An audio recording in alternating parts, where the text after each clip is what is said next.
Boom. Yeah, that's all we need from Youngstown, Ohio, Joe. All right. Hello. Welcome to another round of the Boom Boom Room.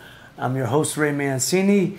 Here with my guy, my cut man, corner man, Joe Danier, and my spit bucket man, Viking Jim, has left me stranded once again. I don't expect to see him straddle in after we start like he normally does.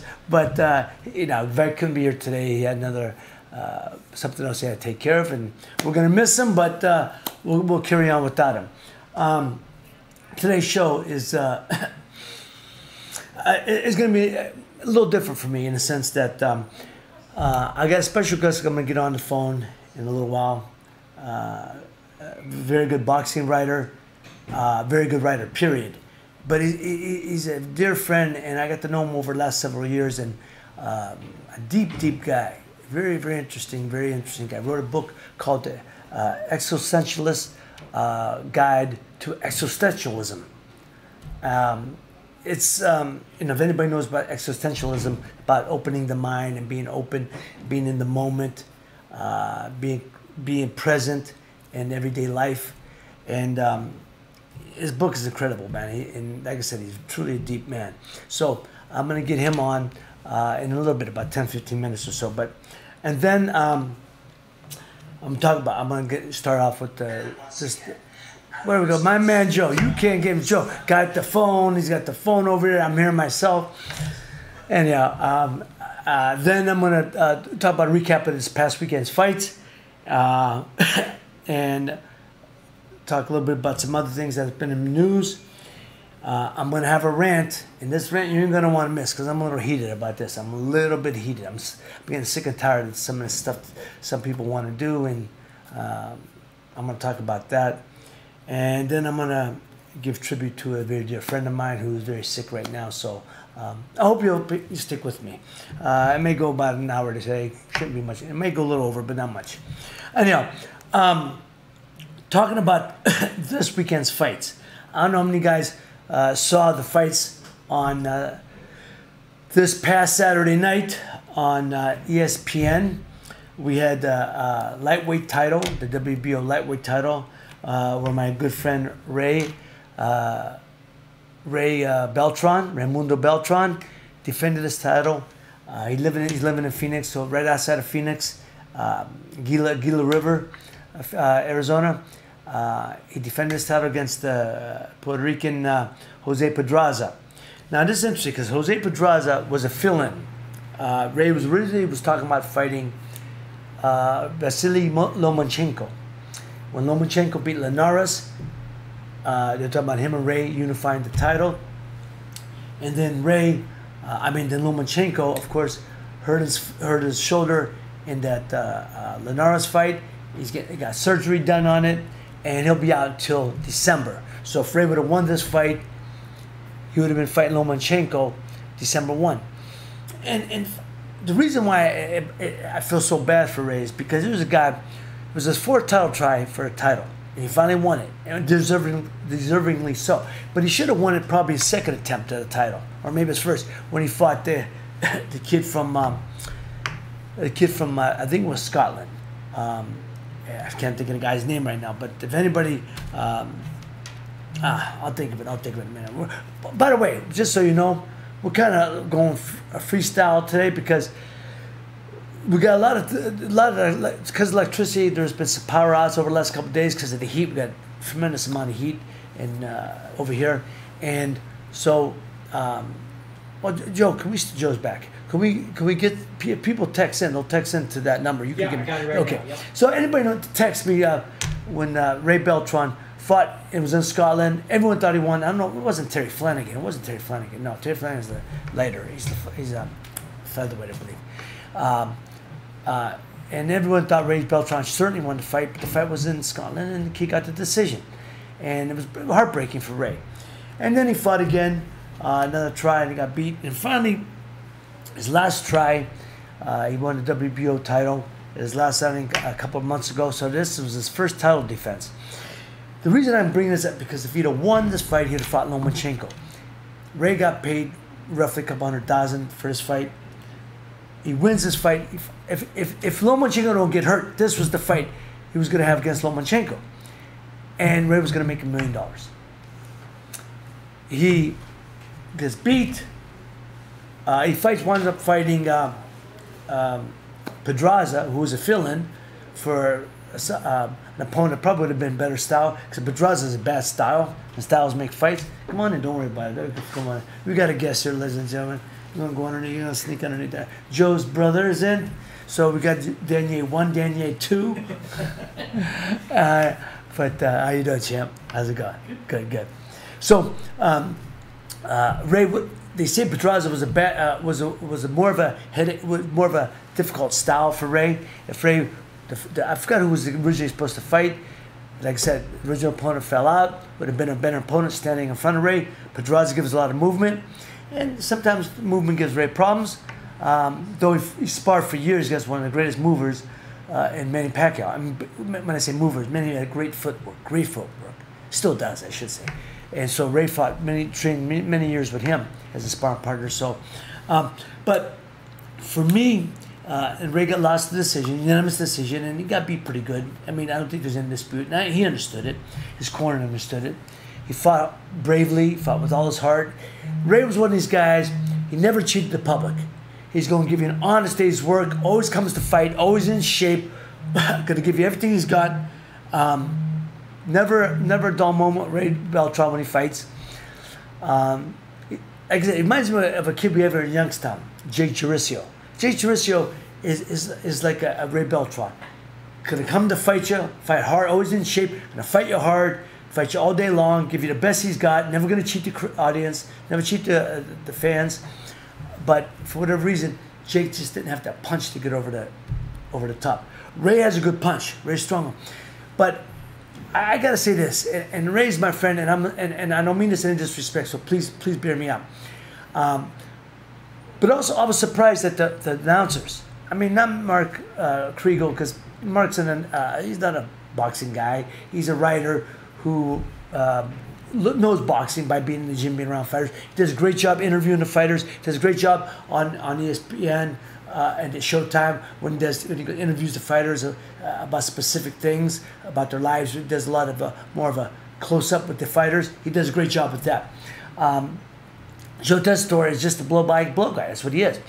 Tim's a wonderful guy, and he's getting better as an announcer.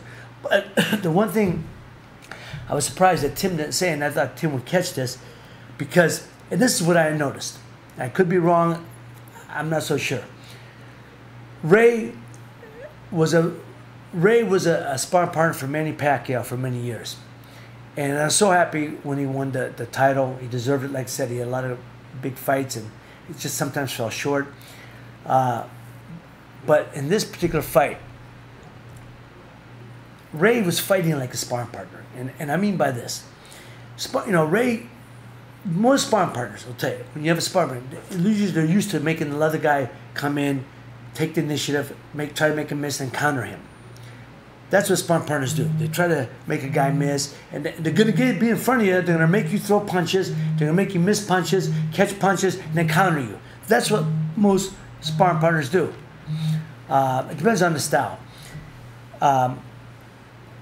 Ray wasn't getting off first. He was letting Pedraza dictate the fight. Ray wasn't dictating the fight.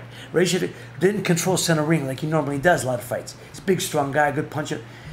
He was moving backwards a little too much, in my opinion, my humble opinion.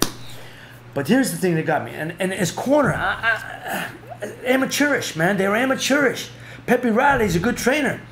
But you got to tell Ray, pick up the juice, man. You got to turn on, pick up the speed. You got to pick up the pace. You got to do something. You got to come forward. You got to press the attack. They didn't tell him these things. And Ray, round after round, let this guy steal the rounds. But it was never more indicative than the last round. It's the last round. By every indication, he was behind. His corner had to know this. His corner had to know he was way behind. I don't understand why his corner didn't get up in his face, up in his grill, and tell him, you got to win this last round or you're going to lose the fight. You got to pick up the pace. You got to press him for 3 minutes. You cannot let up. You cannot back up. You got to keep coming forward no matter what he does. You keep coming forward. Now, Ray was cut the round before. I don't know if it was the 10th, 11th round. I forgot right now. But the 11th round he was bleeding pretty good. 12th round, they didn't stop it a whole lot. First couple punches, they open right up.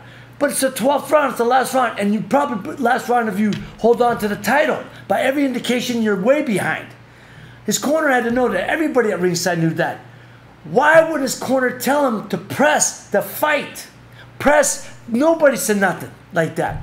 And Ray, you got to throw punches in bunches. You can't let him off. You can't back up. You got to keep coming forward no matter what. Ray went out there, and they move him back, and he laid on the ropes, and he let this guy throw punches, and he's slipping punches, catching punches, countering a little bit. That's the sparring partner mentality. That's what I'm talking about. The last round, you got to come forward. It's your title. You let the guy come forward. You let this guy, and you're slipping, but you're not throwing punches back. You got to counter. But you cannot just be a counter puncher. Get off the ropes. That's in the gyms, when you're sparring partner, gyms, you let the sparring partner, you let the guy throw punches, you make him miss. That's what you do in the gym when you're a sparring partner for a guy. Ray, I love you. I love you, man. You're everything good about boxing. But that was just a bad decision by your corner and by you to do that. Because you had to know you're behind, brother. You got to come forward and throw punches and bunches. You can go because you're a warrior, you're a true warrior, man. I know the cut must have been bothered. I understand that, and you may be afraid they were going to stop it but you got to get off the ropes, Ray. Get off the ropes. And you were laying there, you were trying to draw him in, but that's not what you got to do with him when you're your title. You got to get off the ropes, spin off the ropes, turn him onto the ropes. That's my 2 cents for whatever it's worth. I love Ray Beltran. Like I said, he's everything good about boxing. I was heartbroken for him. I know he was heartbroken because what lied ahead was $1 million payday. He got paid whatever he got paid for this fight, so maybe a couple $100,000. But they had $1 million payday waiting against Lomachenko, and I feel bad because anybody who deserved that type of money is Ray Beltran. And I don't know what's ahead of his career. Bob Arum did a wonderful thing by saying Ray Beltran, we will not turn it back. He's welcome. He's welcome on any fight, any card. We'll put him on. We'll keep using him. We'll try to get him back into contention, get him back for another title. Ray's 37 years old, man. Or 35. Maybe he's 35. I'm sorry, maybe not 37, 35. I think he's 37. 35 or 37. He's an old fighter. Young man, but an old fighter. And he's had a lot of wars. He's had a lot of fights in between. So I don't know how it's going to play out for him. He's such a good guy, and I love him. And we stay in touch. I tweet him. I text message him. Text message him. He texts us back, and he's just, I love you, brother. You're everything good about boxing, man. I hope it may be time to shut it down, right? I'm not saying you should. I'm saying maybe you're in mid-30s. You got a beautiful family. You're a wonderful father, a great husband. Take some of that money and do something with it, man. And hopefully you got good people to guide you, and maybe you got a job with Bob Arum as a trainer, like other guys. But anyhow, I wish you the best of luck. I love you, brother. You're everything's good. Also, on that card, Isaac Dogbe, the little Ghanaian warrior who demolished this opponent, this Hidenori Takani, Japanese guy. How's that? Just Japanese guys. I'm killing these names, Joe. I'm not good. Hidenori. I got the first one. Hidenori. Tataki.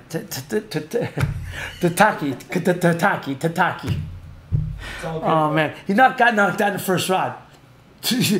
Isaac Dogbe, the Ghanaian warrior, man. He's a terrific fighter. I'm a fan. The way he beat Jesse Magdaleno last fight, he just stepped up this fight and beat this guy who, by all indications, should have went to distance. Everyone thought this fight would go distance, or if it was going to be a knockout, it would be a war, and it would be until later rounds. He knocked him out the first round. And I love this guy, Dogbe. Again, this is what I'm talking about. When a guy wins a title, confidence level goes up 40 to 50%. Not that he's not confident, but meaning Now I'm the champ. You know, I always tell people, when you're the contender, you're the hunter. When you become the champ, you're the hunted. You got to be twice as sharp and on point.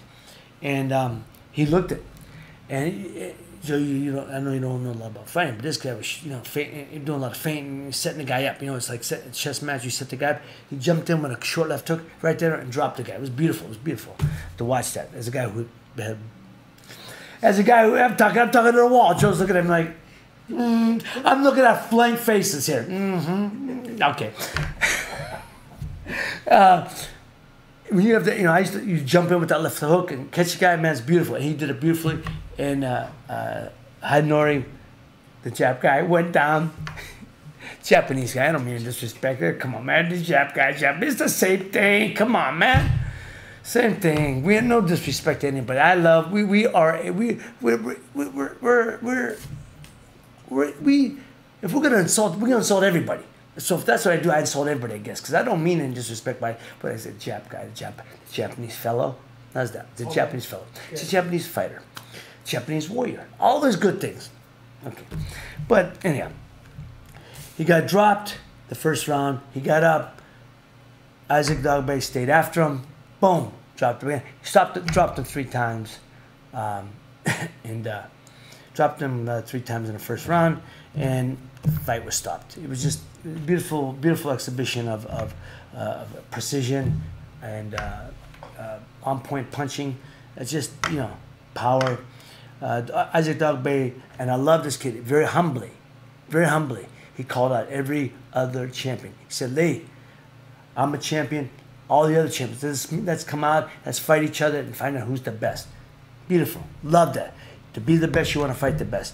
Love this Isaac Dogboe. I'm a big, big fan of his now. And I bet we'll have to beat Jesse Magdaleno. I was a fan, but more so now. So let's keep a watch out for this guy, Isaac Dogboe. I think he'll be a fixture in most of the top-ranked cards in the future, and then he starts headlining his own. Also, from the world of the absurd, and that's, you know, Larry Merchant once said about boxing, it's the theater of the absurd. And it is. I've never seen this before. It was on YouTube. I've never seen anything like this, ladies and gentlemen. There was a heavyweight fight. It was a heavyweight prospect. Again, I'm going to kill his name. It's an African fighter, Efe Ajaba.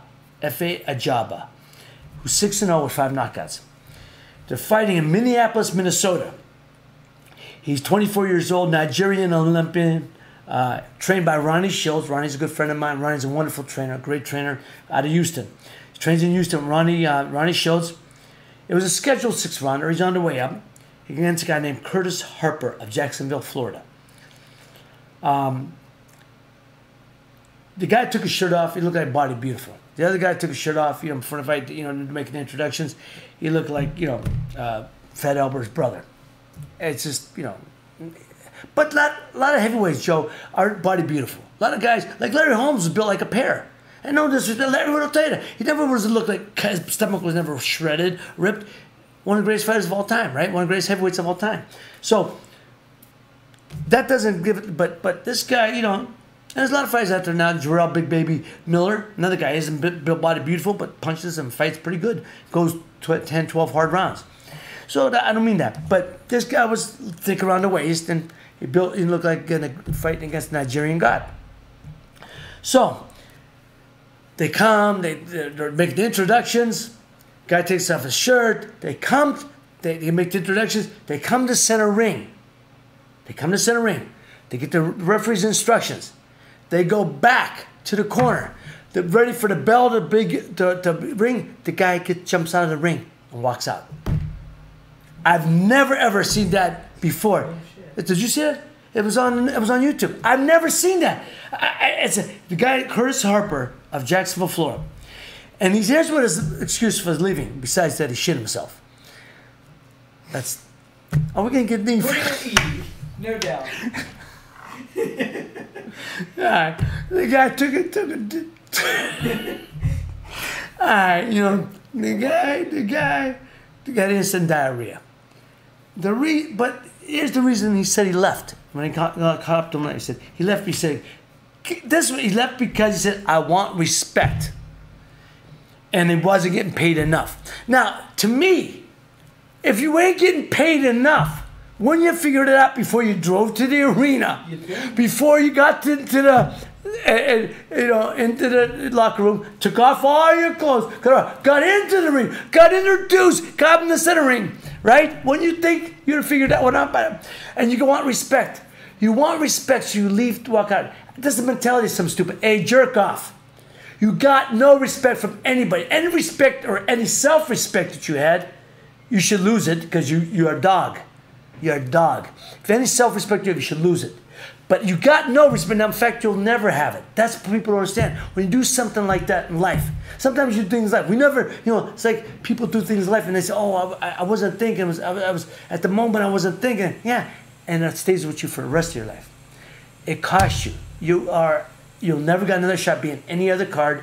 You gotta bet find another career because you lost this one. You will know any promoter who ever puts this dog, this piece of shit.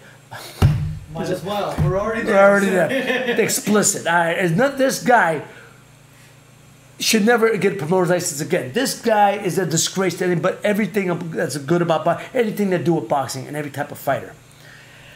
I don't ever cuss on the show usually, Joe, and I've already done it twice in a matter of, half hour because I'm heated because of my rant coming up. All right. Anyhow, so, but that's what happened. Never saw that before.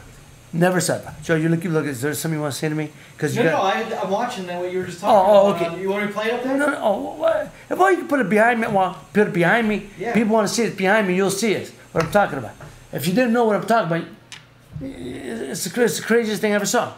But, so that's what's going on in the world of boxing. Okay, let's watch this. It is a heavyweight matchup. I'm going to let you know when that man fights Efe Ajagba, do not blink. Of his 5 professional bouts, 4 of them have been done in the first round. So he likes to bring an end to opponents in quick fashion. And Curtis Harper Jr. has walked out of the ring. Wait, what? I cannot believe I've this. never seen this before. He walked out of He walked out of the ring. He's not fighting He here. walked out of the ring. I've never seen this before in my life. Curtis Harper has And the walked fans out here of in the the Southern ring. are really upset right now. There we go.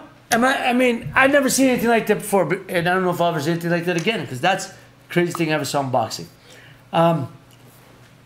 Okay. The other thing I want to do, I want to give a tribute to Senator John McCain, who passed away this last weekend. Truly a great man. If he would have ran for president this time, I would have voted for him. I would definitely have voted for him. Unfortunately, he didn't win. He went up for election in was it 2012 when he went against Barack Obama. Yep. President Obama was doing for re-election. It wasn't the first time. It was the second time. No, It was Romney was the first time. Right. He was before that. That's right. Romney was first. That's right. Second time, but you know what? There was too much. I think there was too much baggage when you got from the Republican Party after the years of George Bush, and what a lot of people thought, we shouldn't have been in the war, the Iraqi war, whatever. I'm not a political guy. I'm not getting into that. My point being is, I love John McCain. I love everything he stood for. I loved him as our senator. I loved him as a person. When he spoke from the heart. He spoke about, and everyone knows the story being that he was held captive 5 years in the Hanoi Hilton prison, known as the Hanoi Hilton, because it was one of the worst prisons in the Vietnam War. He was beaten. Tortured for 5 years. He was in solitary confinement for 3 of those 5 years. And he withstood it. And if you notice, he couldn't lift his arms up because they broke his shoulders, broke both shoulders. They beat him so bad. And from a guy who has bad shoulders, bursitis, tendonitis, uveitis, and it's sore for me to even lift my arms. I can only imagine what he had to deal with through the years. I always found him as, whatever you believe in, whatever political affiliation you're with, he was a true American, and he was an American hero who fought for all of us and defended our country the best he could. And the one thing they all talk about, one of his best friends was Joe Biden, Vice President Joe Biden under Barack Obama. and they were very, very close friends. And they said that John McCain was one of the few who was willing to reach across the aisle to the other side and broker a deal. They don't have to see eye to eye. Sometimes we have different roads we take as long as we get to the same destination. And that's the bottom line. I think everybody who's talked about him showed him nothing but love and respect for this man and for the life he's lived. You heard about that letter he wrote at the end, this letter he left? I've read it. It's very touching. Anybody that goes online to see the last letter that John McCain wrote, it's quite a tribute, man. It's quite a tribute to his life, his legacy, and what he believed in, to his children. There's a documentary that was on, I think it was Showtime. About John McCain. It was on this last month. They knew he was dying of cancer. But then the 60-minute interview, when he talked about, I don't feel sorry for myself, not one bit. He said, I lived a wonderful life. I lived a great life. He said, what do I have to be sad about? He said, I've accomplished everything I want to accomplish. I mean, it's truly just magnificent to listen to this guy, knowing he's going to die soon, but the legacy he leaves, and he won legal legacy of love, of compassion, of respect, and he did all that by the way he lived. I'm not a political guy, but I thought, man, it was horse crap what our president did not had to be talked into lowering the flags half-staff to honor this great American. I thought it was horse crap what our president, that it took him so long to acknowledge this guy to his because they didn't get along. That's understandable. Everyone knows that. But the guy was a great American. And as a president, you put your personal differences aside, personal feelings aside. The guy's gone. His memory's what's going to live on. And out of respect to him and his family and to the American public, which he was a great American, you pay your respects. Man, I have a hard time understanding that. It's just common decency, man. Common decency. That's all we ask of our people. We ask of our government. We ask more so than anybody, our president. Common decency, and he showed none. One thing John McCain did, one of the great things he did, the Muhammad Ali Act for boxers. Muhammad Ali Act was put into effect for fighters that he was hoping that with fighters, get brain scans, before each fight, to get CAT scans, brain MRIs for fighters before each fight to monitor their health of the fighter. He put that in effect in Arizona. So in Arizona, it was a great thing. So not all the country, I don't think, has had it, but he put that in effect in the Muhammad Ali Act in Arizona, and he was the one who pushed that.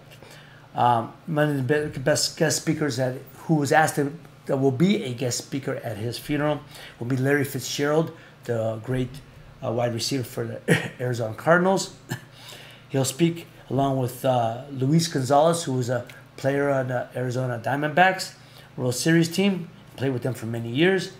And they will also be pallbearers for Senator McCain. Again, a wonderful American, and God bless him and his family. Another thing, Odell Beckham. We didn't call my man. I gotta call my man. I said I was gonna call him, but I'm gonna get to it. I hope if you're listening, Gordon, I'm gonna call you soon. I'm gonna call you. He's not returned my call. I said I'm gonna call him. I texted him. He didn't respond. I'm assuming it's good. Okay, but we'll give it a shot. Just on other news, Odell Beckham signed a extension with the New York Giants to be the highest paid wide receiver. It's a $95 million deal over 5 years, $65 million of it guaranteed. So he's the highest paid receiver, and he should be, I guess. He's making more than Antonio Brown and Mike Evans, who signed record deals previous.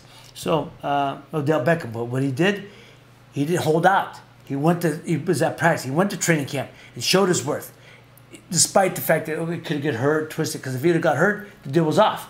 I admire Odell Beckham for what he did. He went to training camp, getting ready for the season, didn't hold out. A lot of these guys are doing, like Khalil Mack did, but I think he's back in camp now. Like the guy for Darnell, lineman for the Rams who held out. I don't think he's back yet. You know, I don't know, man. You're giving up money. You want more money, but yet you're giving up money by not showing up to training camp and by games. If you're missing games, you're missing money. So I don't get it, man. So anyhow, Odell Beckham signed the largest extension, $95 million over 5 years, 65 guaranteed, $30 million in incentives, and that's fair. It's great. It's a good contract for him. Okay. I'm gonna call my man Gordon Marino. I apologize for the delay, folks. I thought I'd get him on. One of the most best men what was it? Joe, can we hear this? Can you hear this? If you ever, Yep. Could people somebody text in and say that you can hear it? Okay, if you answer, you hear it ringing, man. I guess not. Maybe not. My man Gordon Marino, I told Gordon, I texted him. But I know he was busy up to about 5 o'clock, East Coast time. The Project 5 subscriber you have called. All right, well, if he calls back, we'll get him on. And if not tonight, we'll get him on another time because he's a wonderful, wonderful writer, wonderful friend, great boxing writer. He writes for the Wall Street Journal. And I've been friends with Gordon for a long time, so talked to him a little bit about the Triple G. He interviewed me yesterday about the Triple G Canelo fight coming up. My thoughts, and he always doesn't mess up when I give a quote. He quotes me correct, which I love. Okay, I want to talk about something again. It's a little bit sad for me to talk about, but I want to do this for a dear friend of mine, a wonderful, wonderful fighter in the local area. He's going through some problems now, but local people know him, Michael Castronova. Michael Castronova was a fighter in the early 80s. We were in amateurs together. I met Michael in 1978, 77, 78. Him and his brother Pat, or Jijo. We called him Jijo. They came into Ed Sullivan's gym when I was an amateur. And Michael was a southpaw, tall, lanky southpaw, you know, and Jijo was a short, thick, strong, orthodox fighter. Michael boxed. Jijo come forward. Jijo gave me a lot of problems as a sparring partner. He sparred for me for most of my amateur career and some of my early pro fights. And Michael did too. In fact, I took Michael to training camp when I fought Jose Luis Ramirez, a southpaw, at Molotov Stadium, which got me a title fight against Alexis Arguello. When everyone thought I was such a big underdog, they didn't even have it on the board in Vegas. I was such a big underdog.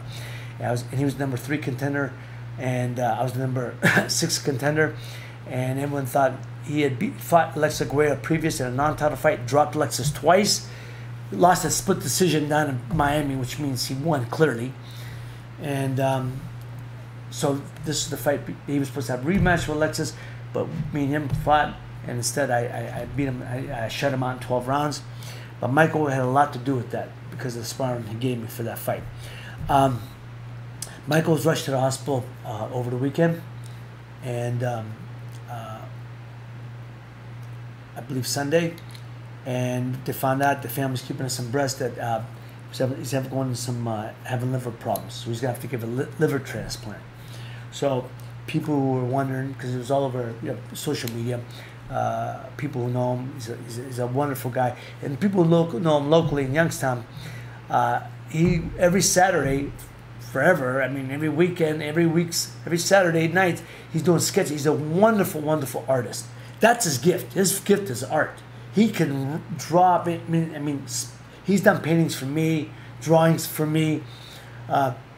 He drew some. My mom asked him to do draw the cover of a lot of early programs when I was fighting early in my career.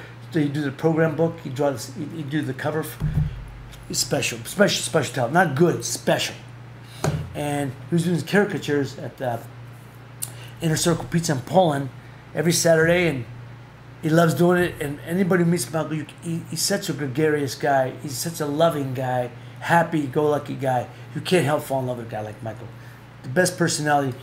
And a mutual friend of ours, Ray Houstu, put on social media. Raymond, you said it correctly. Raymond Houstu said, it's beautiful that way. said, let everyone know that, they said prayers for Michael, and said, and Raymond said, but he said, I have never heard anybody say a negative thing about Michael Castronova. And they never. Now, that's pretty hard in this life for people to not say a negative thing about you. Hey, no matter those people who like me, I got almost as many people who don't. And that's going to come to the rant. When we get to the rant, wait for that rant. And so, but everybody, no matter how many people like you, you're always going to have almost as many people on the other side. Michael didn't have any of that. He was such a loving guy, a happy-go-lucky guy. So our prayers and thoughts are with Michael.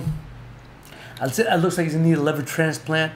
I know, there's a lot more people on the list than there are available transplants.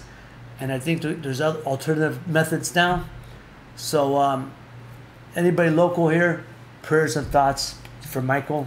If you know him, you know him to love him. To know him is to love him. If he's drawing a picture for you, you got it. It's a special picture. He's special talent, really. But I'm going to talk a little bit about his fighting career. Michael turned pro. He had about 20-something pro fights. But Michael is one of these guys, again, everything good about boxing, Youngstown boxing.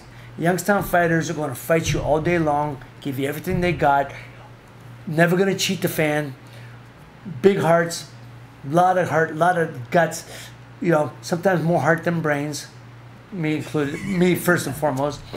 But Michael, they're going to give you everything he got.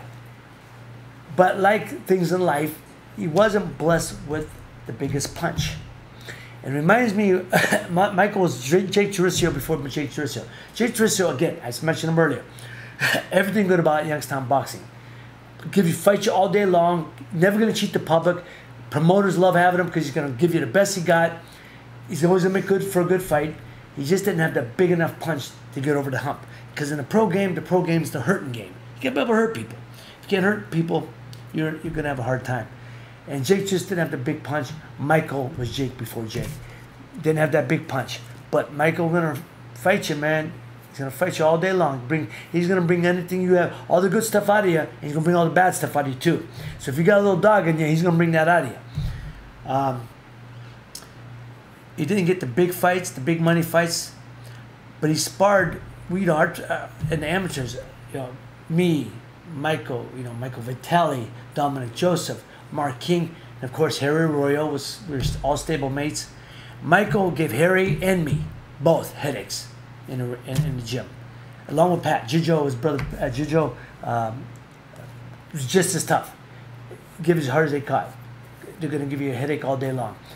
And so I took Michael to training camp with me because he was great work for me, and he got me as ready for that fight as anybody.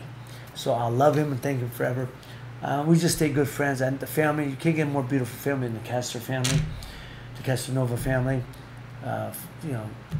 Training with 7 and 1, training all the brothers. 1, 2, 3, 4 brothers, 3 sisters. Dang, that's a big thing. The father, Mike, was as good as a man as you get. Can't get no better. He's the loveliest man I ever met. Truly. He's loved, he's missed. The mother, Mrs. Kester, again, just one of the loveliest people you ever want to meet. Lovely, lovely woman. So, and I know it's got to be tough for her to see her son like this. So our thoughts and prayers are with the Castor family. Castronova is the name, but they shorten it to Castor sometimes. But Castronova is the name, is the family. So Michael Castronova, or Castor, as a lot of people know, just thoughts and prayers are with you. You're the best, Michael. You're the best, and can't wait to see you soon when you're up and back at him and seeing you drawn and just want to see your smile and make you laugh. Because Michael, man, make you laugh. Will make you laugh. He's a funny guy, man. He's a funny brother, and just want to wish the best to him. And thought it was appropriate to actually did the show, Michael, today for you. I actually came here to do a show so I could talk about you, and that's why we're here. So I got a text message if you want it. please. Okay. Hey Ray, this is Teresa. Sorry I missed you the other day, but thank you from the bottom of my heart. Your visit made both my mom and Dad's Day, week and month. You are the champ in all ways, especially to our family. Our love to you and yours always. Thank you. That's my friend Teresa Loney. Again, another family. I went to school with all of them. I graduated with Teresa. Me and Teresa went to school since day one. Just a great, great lady. Just a lovely, lovely woman. Her and her husband Mark was graduated with us also. Mark, and they went to a wedding, and I went to her mother, father, but her mother, just physically can't do the things. But she's up at the Ascension nursing home up here on Market Street, North Lima, in right outside of Youngstown, but Youngstown, here locally.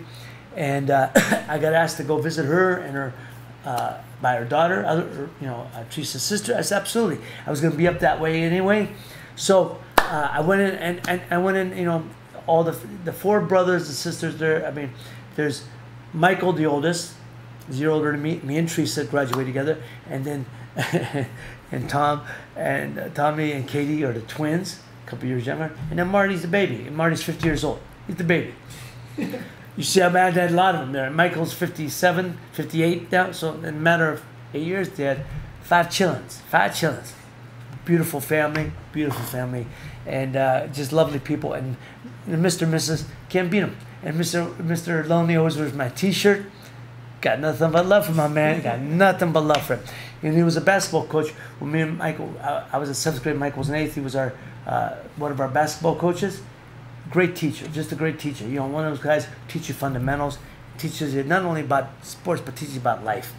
It's just a man that you aspire to. What's a good man? You aspire to be that type of person. It's just a wonderful father, wonderful husband, everything that a man should want to aspire to be. So, thank you, Teresa, my play. I loved it. I hated leaving.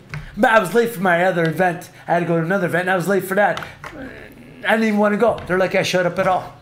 I didn't want to leave. It was a wonderful time. So thank you. I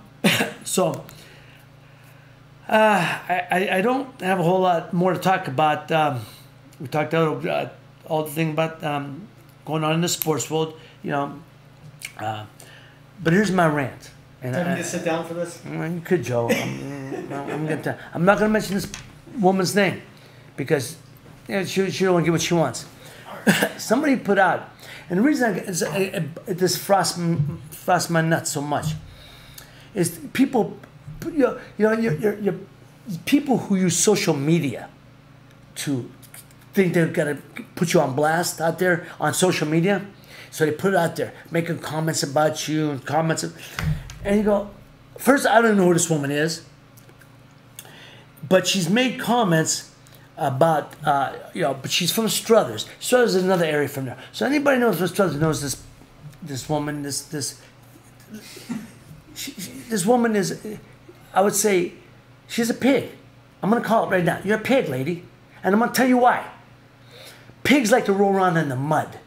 And they want to get other people to roll around in the mud with them. You're a pig, and I'm going to tell you why. You ain't got the good sense or the decency you say you can't. Here's what the woman said. So she puts it out on social media, makes all these comments about me, and it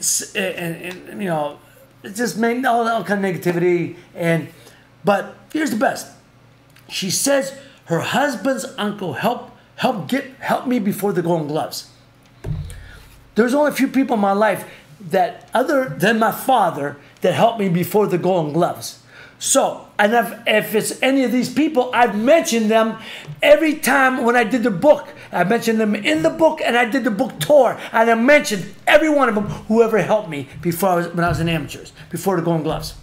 So, if your husband's uncle is one of them, then I mention him.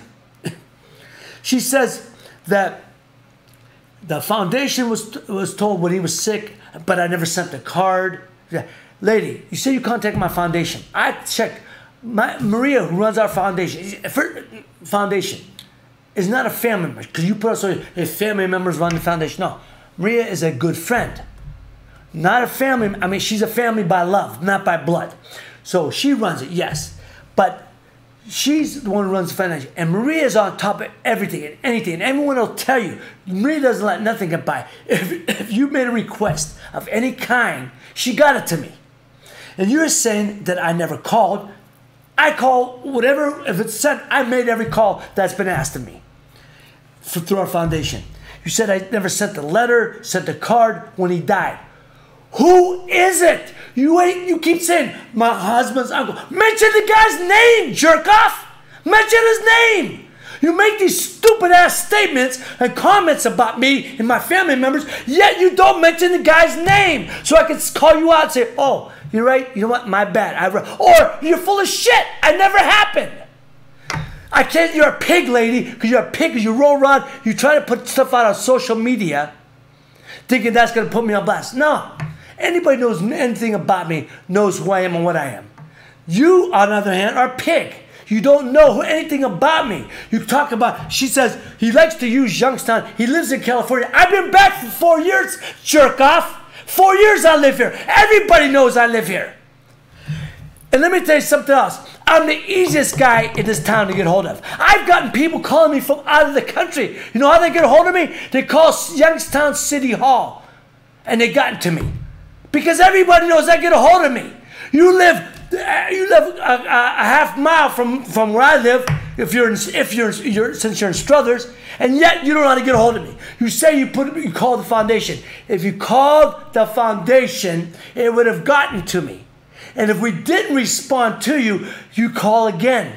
And you don't go on social media and making comments about people, man. I can't stand up on social media. You're a troll. You're a troll. You know what, lady? You know what? You're like the person. You're like the girl who got left home on prom night. You got left home. You know, Joe. They didn't get picked. They didn't get picked to go to prom, so they got left home. So she's angry at the world, angry at everybody. Jesus, man, you got to stop with this confidence, man. You know, I ain't gonna mention it because that's really what you want. You say the foundation was told the foundation. Maria checked everything. Wasn't, and there ain't nobody more on top than Maria Metters, who runs my foundation. And if it was an oversight, which could happen, then you get back to us again, and we will get back to you saying I didn't send a card to this guy, but you don't say who it is. Just my husband's out. Hey, jerk off. If you ain't gonna mention him, then just. Well, I'll get us an E for sure. Then just drop it, man. You know, you go away. You're a pig, man. You're a pig. You want to roll around in the mud. That's what I mean by pig. I don't know what your life is like, but you're a pig because you want to roll around in the mud and sling the mud and get everyone else get everyone else dirty too. No, I don't roll around in the mud with pigs, man. So, lady, quit making these comments on social media. Everyone can see it, and then people may wrote back to her. So you must be an angry lady, man. Some people said, look, this ain't and one woman said, this ain't the place to air out this type of negativity. Still did it back. Me and my wife, who I wish she would not respond, I told her, do not respond. Because I only heard it from family and friends. Some people said, did you know it? I knew nothing about it. So my wife checked it. And of course, my wife being a little fireball that she is, wants to defend me, which I appreciate. And I appreciate it. I love you for that. But do not buy into this crap with this woman. So my wife responds, and she says, we're not done. We've been back for, she goes, he's not even in town. Here's what she said, Joe, you love this.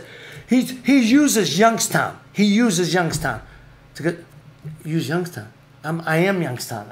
I'm everything I am is Youngstown. I've always been Youngstown. Everything I've ever done, I've done it brought my town, hopefully in the best light. Mention them, talk to them, do more things here because it is Youngstown. Use Youngstown. This is the mentality. This is what I'm talking about. You're a jerk off, lady. You're a pig. The guy died. Whoever he is, I'm sorry for his death. If you told me who it is, then maybe I could say, oh, by the way, you know what? I am sorry. I was remiss. I didn't. But see, you forget, I also lived out of town for 30 years. I've just been back for 4 years. If it's been for over the last 4 years, then I'm remiss. Then I might be remiss, and I would apologize if I knew who you were talking about. Jesus, man, don't be such an asshole. I am. I'm sick and tired of these people who put stupid shit out there and don't say who it is. Oh, we got explicit for this show. Oh, that's a done deal with a capital E. That's right. I don't know. That's it, man. That's my rant, man. I can't stand people who use social media to hide behind, because they're cowards. They want to be pigs, roll around in the mud. Just come out and say, or get in touch with me privately. I'm the easiest guy to get a hold of in this town. Everybody knows how to get a hold of me, whether through friends, if you're from Struthers, everybody knows some of my best friends from Struthers. Danny Flora, Paulie DePino, everyone knows them in Struthers. Paulie's the mayor, unofficial mayor. Terry, you're second. Paulie's first. Everyone knows that. Look, man, I'm the easiest guy in this town to get a hold of. Call the show, email the show.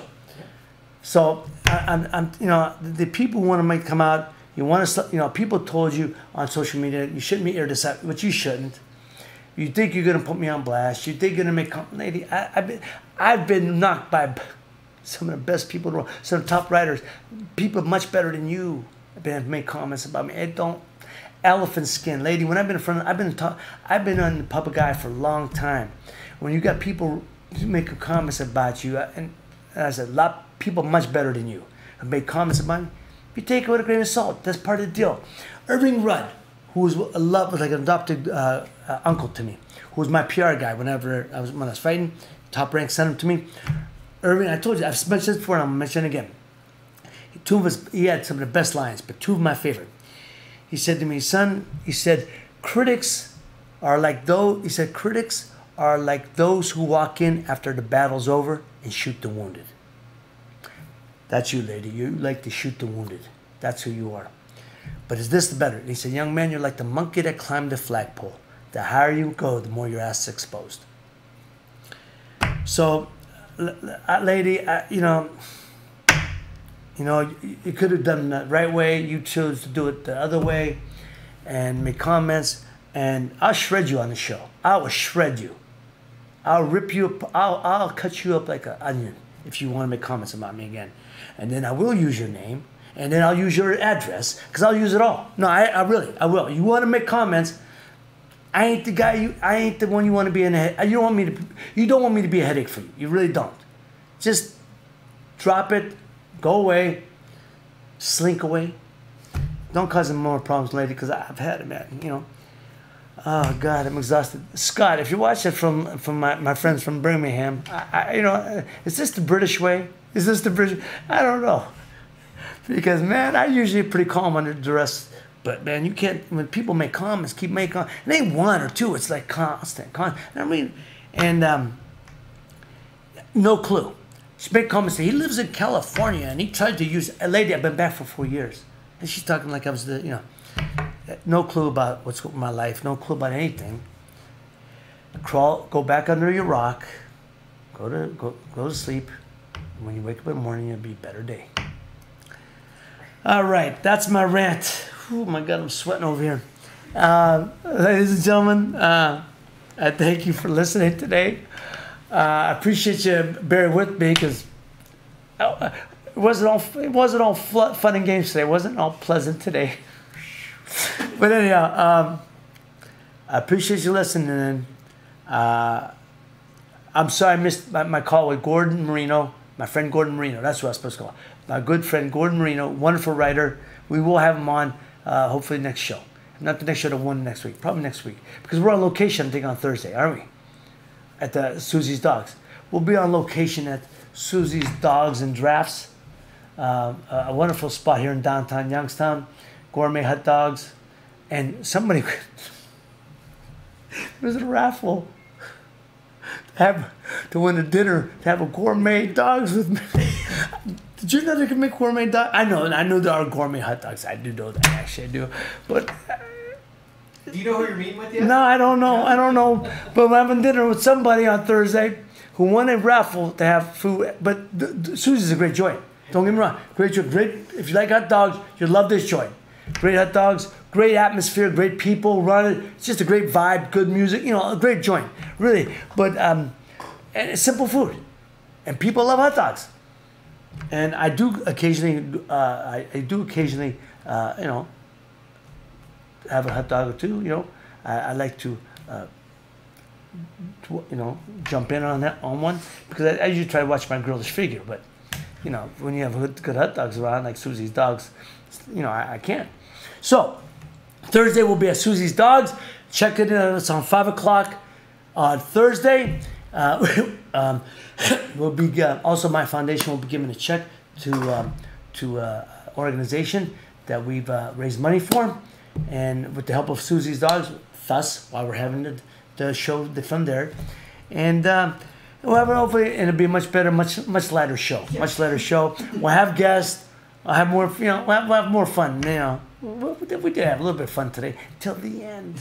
This woman, she just. Anyhow, so until then, thank you for joining us. Thank you for giving me the time of day. I appreciate it. Appreciate you joining. I hope you'll watch it next time. But until then, take care of each other, love each other. Good night. God bless.